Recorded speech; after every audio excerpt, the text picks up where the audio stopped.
by talking about the four legs, the four waves of that cycle. If they are arranged in this particular format, then we would give this cycle a name. Because the cycle is generally moving upwards, in other words, the price at which it ends is higher than the price at which it starts. It's very simple as that. That means this is a bull pattern. Okay, bull, of course, means the price is moving up. So this is a bull pattern, and there are 6 or 5. There are, in fact, 5. There are 5 different bull patterns. They are imaginatively labeled bull A to E. Okay, A, B, C, D, E. Okay, and you get bear A, B, C, D, E as well. All right, and it's not important that you memorize what kind of a pattern this is. I can tell you that this is in fact a bull B pattern. Why? Because the highest price occurs after wave 3, and the ending price occurs way back in the wave 1 range, which is this range over here. So the ending price is over there. So that defines it as a bull B. But it's not important that you memorize or you're able to instantly recognize that's a bull A, bull C, bull D. The software does all that for you. Okay, I've been looking at a 40-week cycle. Let me turn off this.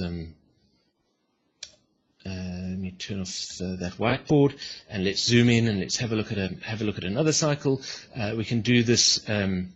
Completely arbitrarily down to any level. At every single level, there is a similar way of defining. Turn my whiteboard on again. Let's have a look at this 40-day cycle. The 40-day cycle starts over here and ends over here. So that's the 40-day cycle there. Where is the halfway point? The halfway point is where the cycle 1 degree short of the 20-day cycle troughs, which is over here. Okay, so let's look at our 4 waves. Wave 1 is moving up from the first trough up to that first peak. That's wave 1. And wave 2 is then the move down to the mid trough, and that's wave 2. And wave 3 is the wave up to the next peak, and wave 4 is that move down to the end point. Okay, so I'm hoping you're getting the idea. The reason that we do this is that we are able to classify the shapes of the waves. Okay, I see a message in the chat window. Right, 3 questions from Ronnie. I'll get to them. I'll get back to them, Ronnie. Let me finish the discussion on the trading matrix. And Chris, do the numbers have any significance after the bull A? Yes, the numbers after the bull A are an indication of underlying trend. Now, underlying trend is, let me get rid of this whiteboard again. There we go. Underlying trend is a measure of the direction of the cycles longer than the cycle in question. Okay. And the first of those 2 numbers is the short underlying trend, which considers only the 2 cycles longer. It considers only 2 cycles longer than the cycle in question. And the second number is the long underlying trend, which considers the sum of all the cycles longer than the cycle in question.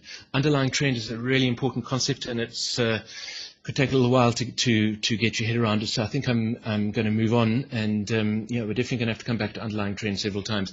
But in order that I can get to talking about the sentient matrix, I'm going to skimp a little on an explanation of underlying trend. If there's time, we'll come back to it. Otherwise, it's something we can discuss in detail next week. But it's a very important concept, and it represents the number of cycles longer than the cycle in question, which are moving up or down. So in this example here, you can see this pink bull A pattern has got a 2 after it. The short underlying trend is 2, which means that the 2 cycles longer than this pink cycle, the 10-day cycle, are moving up. and the long underlying trend also represents 2, which means if you add up all the cycles, you end up with 2 cycles moving up, and the rest are cancelling each other out. And here you get 0, 0, indicating the underlying trend is completely neutral, and here you get -2, -2, which indicates that the short underlying trend is in fact negative, and the long underlying trend is also negative. Okay, so let's move on. Why do we do this, you might ask? Well, we do this because what you are doing when you're trading according to cyclic principles is that you are trading these 4 waves. If you think about it, let me turn the whiteboard on again. How would you best trade this 40-day cycle that I've zoomed in on? Well, ideally, you would buy right over here at the trough or near to the trough, and you would buy and you would go long, and you would exit at the peak. Okay? That's what you would hope to do. Then you would sell here, and you would exit here at the next trough. Then you would buy at that trough, and you would exit there at that peak, and finally you would hope to sell again and profit from the market moving down to the final trough. And so we talk about the 4 trading opportunities that there are according to the sentient trading methodology. Every single cycle, whether it's a 40-day cycle, whether it's a 1-hour cycle, or whether it's a 6-year cycle, every single cycle presents you with 4 trading opportunities. Long, in other words, you buy here and you exit there. Short, and then long, and then short again. Okay, every cycle, doesn't matter how long it is, presents you with 4 trading opportunities. Now, Sentient Trader is able to crunch lots of numbers, of course, and it can go back and it can have a look at those 4 trading opportunities in every single cycle, and it can work out what I describe as the character of the market. And the character of the market is really defined as the shapes that the cycles take on. What's really interesting is if you analyze a stock and then you analyze a forex pair, they have different characters. A really advanced analyst can probably look at those 2 charts and say, oh, that's a chart of a forex pair, whereas that's the chart of a stock. They have different characteristics, they have different characters, and so how do you trade those different characters? By doing exactly this. You analyze all the cycles that are there, and you work out what is the average length, for instance, of a wave 1 move. How many bars is it, and what percentage price move does it normally represent? And same thing for a wave 2, a wave 3, and a wave 4. Once you're armed with that information, you will know that a particular stock always trades really well on its wave 1s, but perhaps its wave 2s and wave 3s are very difficult to get in and out of, and you would make very little money. And on a wave 4, it perhaps also performs really well. So you can change your trading according to the character of the market. How do you do that? By using what we've called the sentient matrix. The sentient matrix is very simply a filter that you can put in to decide when you want to trade each one of these 4 opportunities. Remember, there are 4 opportunities for every cycle. Opportunity number 1 is a long trade. Opportunity number 2 is a short trade. Opportunity number 3 is a long trade. And opportunity number 4 is a short trade. Sentient Trader also knows what the underlying trend is of this particular cycle at all times. This one, you can see, presents it here. It says this is a bull B pattern, which of course it only knows in retrospect, and the short underlying trend is 0, in other words it's neutral, and the long underlying trend is also 0. So you would not want to take every single one of these 4 trading opportunities. That would be over trading the market.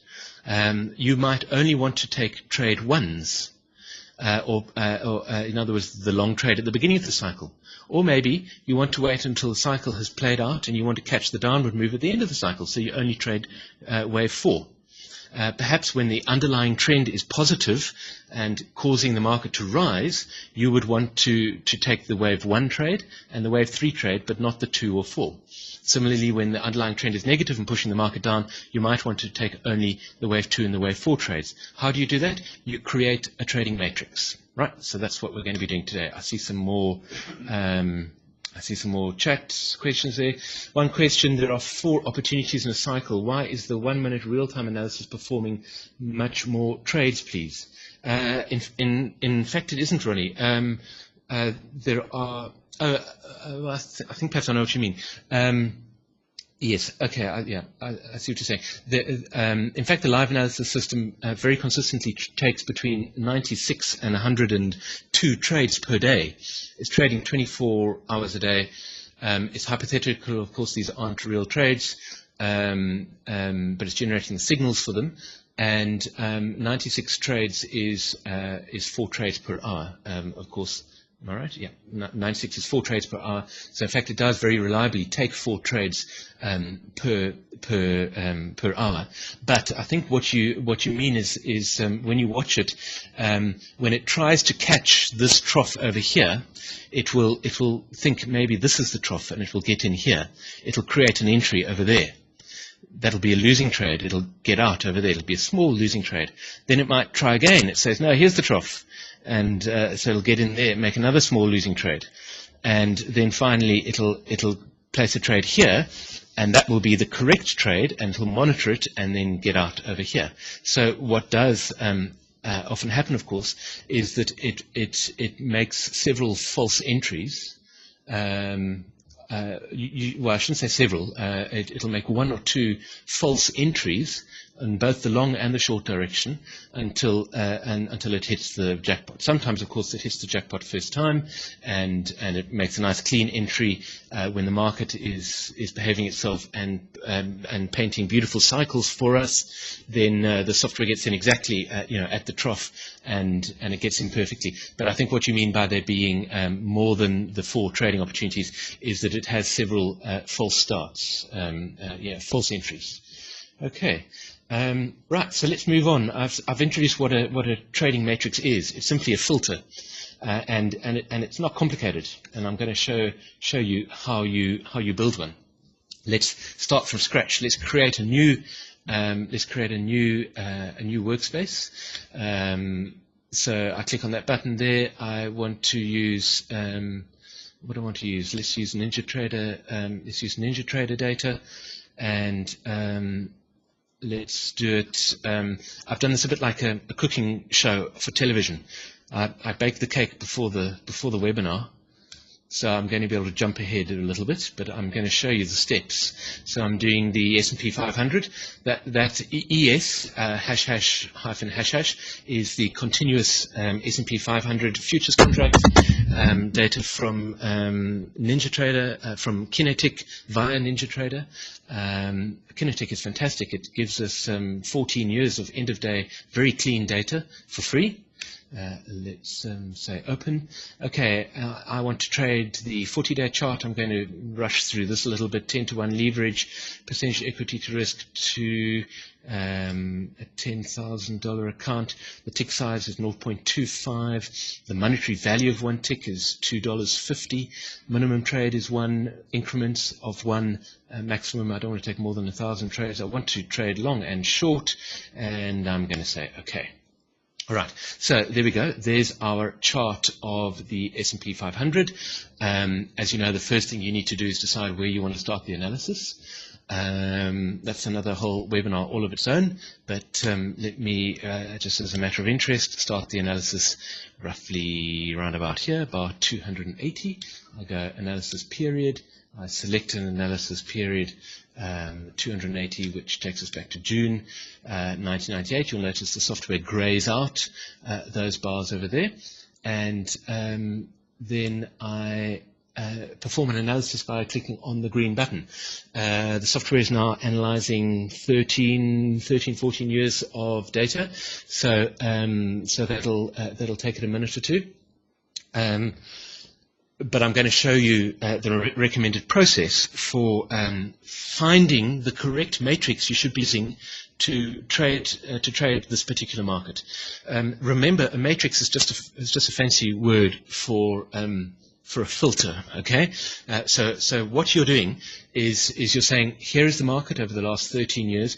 I want to trade the 40-day cycle. 40-day cycle is a great cycle to trade, by the way. In fact, something we're coming out with fairly soon.